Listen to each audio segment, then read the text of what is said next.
Bonjour, alors dans cette vidéo, nous allons corriger cet exercice. Alors, tout d'abord, on nous demande de, sur une figure, placer les points A, B, C, et ensuite représenter les deux vecteurs A et B, tels que le vecteur A, c'est le vecteur BC plus 2 fois le vecteur AC, et le vecteur B, c'est 3 fois le vecteur AB moins 2 fois le vecteur CB. Là, on trace 3 points, on place par format, le point A, le point B, et un point C. Donc là, on veut additionner BC plus 2 fois AC. Donc, on trace le vecteur BC et le vecteur AC.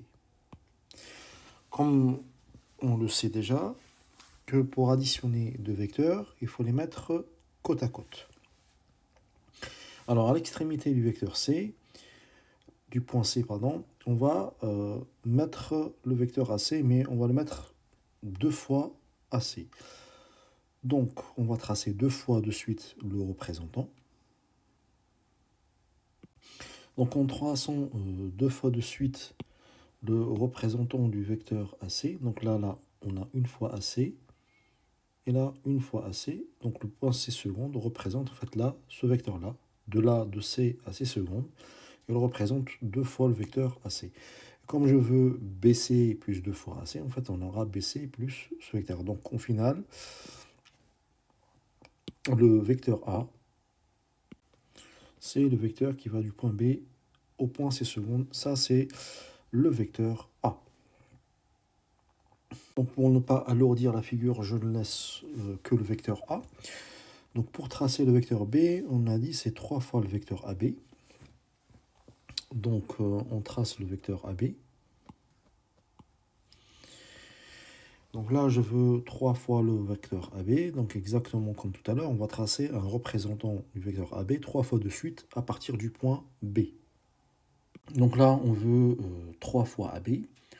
Donc, on trace à partir du point B un représentant du vecteur AB. Donc là, nous avons 2 fois AB. Et je rajoute encore une fois. Et là, cette fois-ci, nous avons 3 fois AB. D'ici à là. Donc, à l'extrémité, donc là, il ne faut pas oublier qu'on veut tracer 3 fois AB moins 2 fois CB. Donc, à l'extrémité ici, à partir du point B seconde, on doit normalement placer moins 2 fois CB.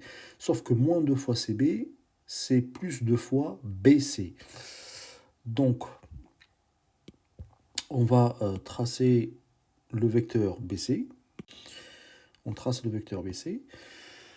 Et donc, à l'extrémité, B seconde, on va faire 2 fois le vecteur BC.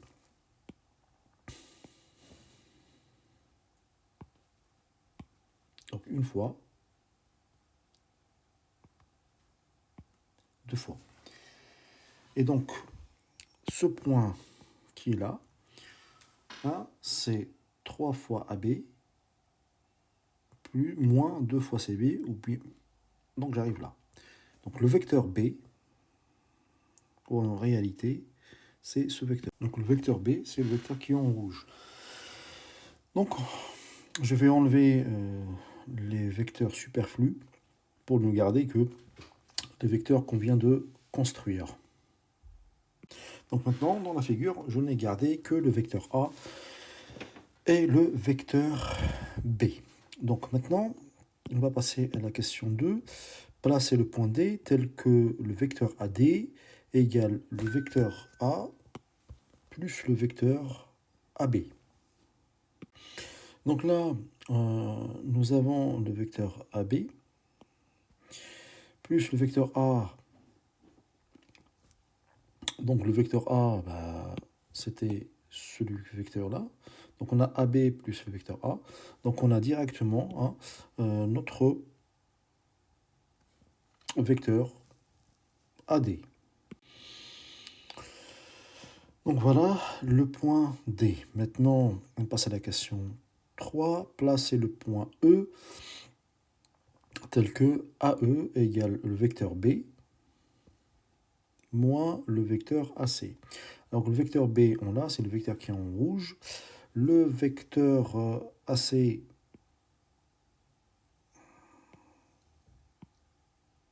c'est ce vecteur-là. Donc à l'extrémité du vecteur rouge, on doit rajouter le vecteur CA. Donc on trace un représentant du vecteur CA à partir de ce point-là. Et on arrive au point E. Et voilà la construction finale de ma figure. Maintenant, on va passer à la question 4. Donc on veut montrer que le vecteur AD égale 3 fois le vecteur AC. Donc on a le vecteur AD d'après la question 1, question 2 plutôt, égale le vecteur A plus le vecteur AB.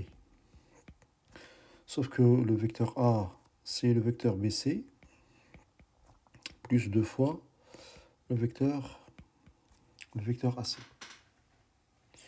Donc ça, ce qu'on vient de faire maintenant, représente le vecteur A. Donc je rajoute le vecteur AB. Puisque l'addition elle est commutative, on va prendre le vecteur AB et on le met au début. Ensuite, on rajoute la suite, plus BC, plus 2 fois AC. Alors pourquoi je fais ça? Tout simplement pour utiliser la relation de Schall. La fin du premier doit être le début du deuxième. Et donc là, en additionnant, on aura le vecteur AC plus 2 fois le vecteur AC. Et au final, AC plus 2 fois AC égale 3 fois AC. Et c'est ce qu'il fallait démontrer. Ensuite, il demande que peut-on en déduire pour les points ACD. Le vecteur AD et AC sont collinéaires. Donc s'ils sont collinéaires, ça veut dire que la droite AD est parallèle à la droite AC. Deux droites qui sont parallèles et ils ont un point en commun, ça veut dire qu'elles sont confondues et donc les points A, D et C sont alignés.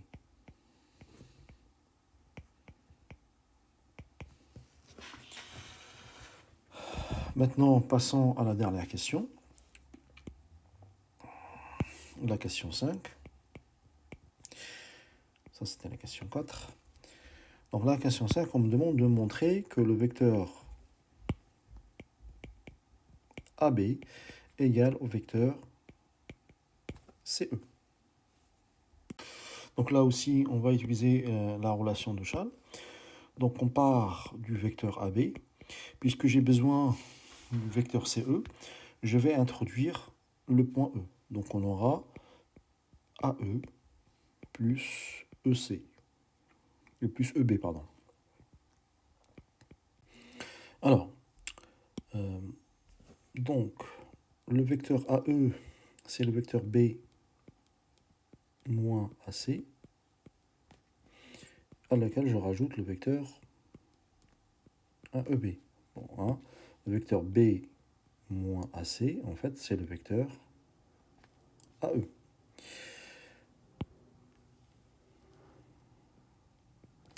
Sauf que le vecteur B lui-même, c'est 3 fois AB, moins 2CB. Donc ça, c'est le vecteur B. Tout ça, hein, c'est le vecteur B. J'enlève AC et je rajoute EB. Alors, ici, qu'est-ce qu'on va faire? En fait, tout simplement, là, AB, je vais mettre le point C. Ici, à EB, je vais mettre aussi le point C pour utiliser la relation de Schall. Donc on va avoir 3AC plus 3CB, moins 2CB, moins AC, plus EC, plus CB. Hein, ici, ce truc-là, c'était 3 fois AB. On a mis C au milieu. Et ici, bien évidemment, ça, c'était le vecteur hein, EB. On a mis C coupé avec la relation 1 de Schall. Alors, maintenant, on regroupe les vecteurs qui sont de même nature. Donc 3AC moins AC, ça me donne 2AC. 3CB moins 2CB, ça me donne plus CB. Plus CB qui était au fond, plus EC. Donc on va avoir 2AC plus 2CB plus le vecteur EC.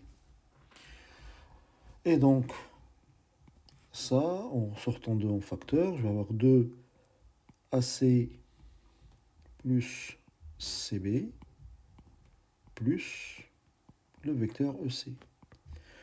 AC plus CB, relation de Schall, me donnera AB. 2AB plus EC. Il ne faut pas oublier que tout ça est égal au vecteur AB. Donc, on va le réécrire. Donc, je vais l'écrire ici. Donc, on a montré que le vecteur AB égale 2 fois le vecteur AB plus le vecteur EC.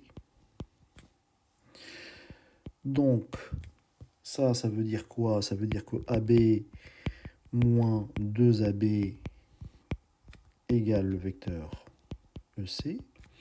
Ça veut dire quoi? Ça veut dire que moins le vecteur AB égale au vecteur EC. Je multiplie par moins 1, ça veut dire que le vecteur AB égale moins le vecteur EC. Sauf le vecteur, moins le vecteur EC, c'est le vecteur CE. Et donc le vecteur AB égale au vecteur CE. C'était un peu plus lent, mais en utilisant Schall doucement, on arrive au résultat.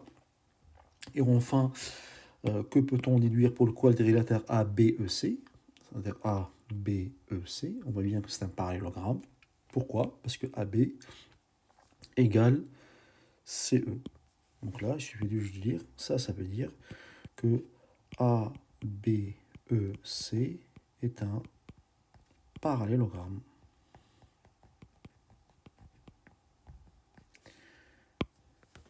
Et voilà.